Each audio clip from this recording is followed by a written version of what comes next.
Hello everyone, welcome to my channel literature destination. आज हम discuss करेंगे डी.एच. लॉरेंस के रिमेनिंग वर्क्स जो कि पार्ट फर्स्ट में हमने किए थे उससे आगे। So let's get started. He wrote one of his most poetic short stories, wintry peacock. ये एक पोइटिक शॉर्ट स्टोरीज में से है विंटरी पीकॉक। और next important work is lady Chatterley's lover. ये एक नॉवेल है डी.एच. लॉरेंस की, बहुत ज़्यादा फेमस नॉवेल है, इम्पॉर्टेंट वर्क है और जो कि पब्लिश हुआ था 1928 में इटली में और फ्रांस में 1929 में।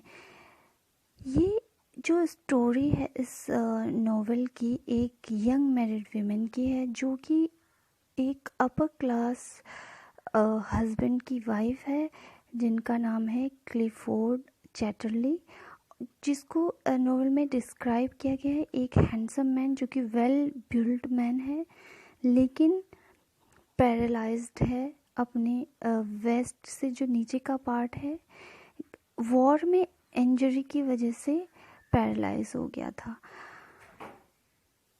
Addition to Clifford's physical limitations, physically तो इनएक्टिव था ही, इमोशनली भी अपनी वाइफ को नेग्लेक्ट करता था, जिस वजह से इसका परिणाम ये होता है कि दोनों कपल्स में डिस्टेंस पैदा हो जाती है और इमोशनल फ्रस्ट्रेशन होती है जो लेडी चैटरली की कन्वर्ट हो जाती है एक अफेयर में गेम मेकर ओलिवर मेलॉर्स के साथ, जो कि एक लोअर क्लास से बिलोंग करता था, वर्किंग क्लास से।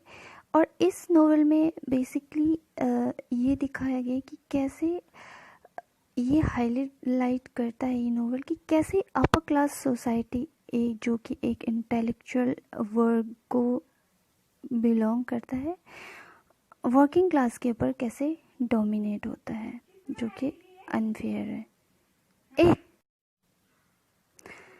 Next work is The Lost Girl, for which he won the James Ted Black Memorial Prize for Fiction. इसके fiction के लिए उसको टेट ब्लैक मेमोरियल प्राइज़ मिला था। और एरोन्स रोड, ये भी उनका एक इम्पॉर्टेंट वर्क है जो पहले फ्रेगमेंट में मिस्टर नून करके टाइटल के साथ पब्लिश हुआ था, उनकी फोनिक्स एंथोलॉजी उनके वर्क की, और एंटायरली पब्लिश हुआ था 1984 में।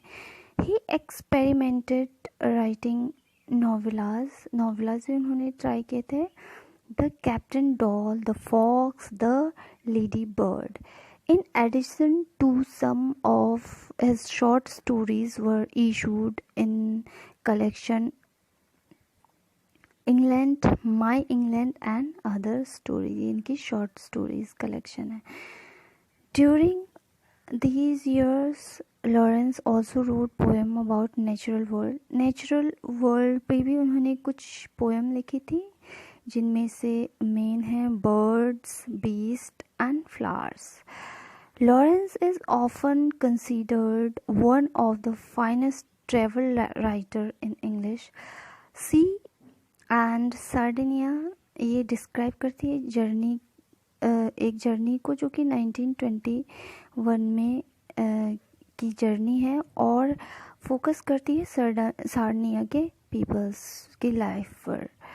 और नेक्स्ट ट्रेसपासर उनकी सेकंड नॉवेल है, और जो ट्रेसपासर है विंटरी पीकॉक जो मैंने ऊपर बताया था उसी की ही एक शॉर्ट पोइटिक कलेक्शन है।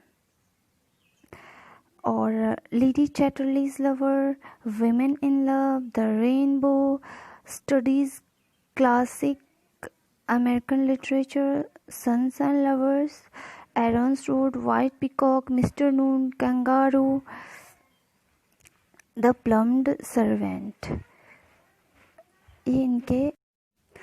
His next work is piano.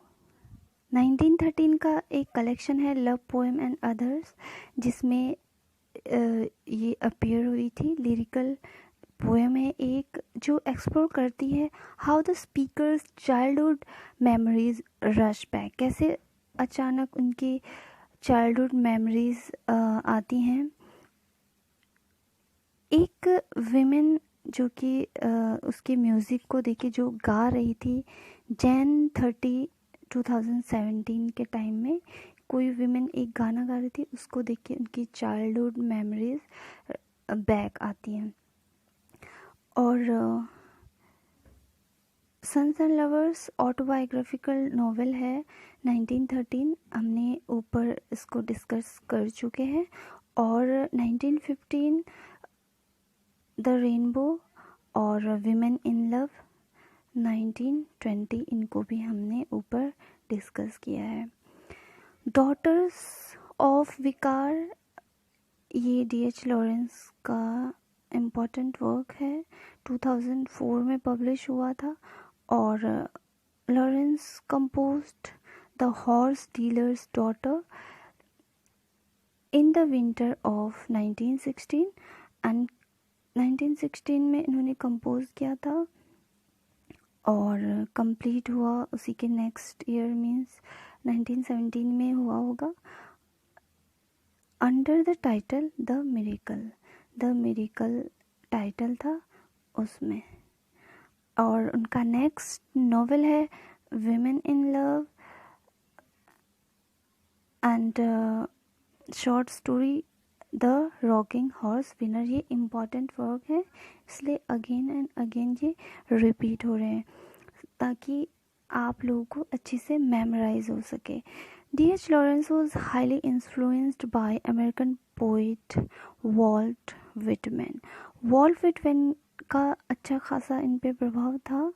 और the Guelder roses and campion mark the beginning of the stage of development, ये भी इनके इम्पोर्टेंट वर्क्स हैं। और